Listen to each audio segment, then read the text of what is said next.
how to make emotes for TikTok. To get started, you first need to make sure that you have the latest version of TikTok. To get started, you first need to open the TikTok application on your phone. You will then be taken to this page where you can view all the contents that are shared on TikTok. Now on this page, navigate to a post you like. Then, tap on the comment icon of the post.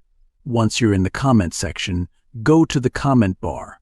Keyboard will appear on your screen. Go to the symbol. Enter the command from the keyboard as shown in the video. As you can see, only by typing on the keyboard, we can generate emoticons on TikTok. So by following these simple steps, you can easily make emotes for TikTok. Thank you for watching.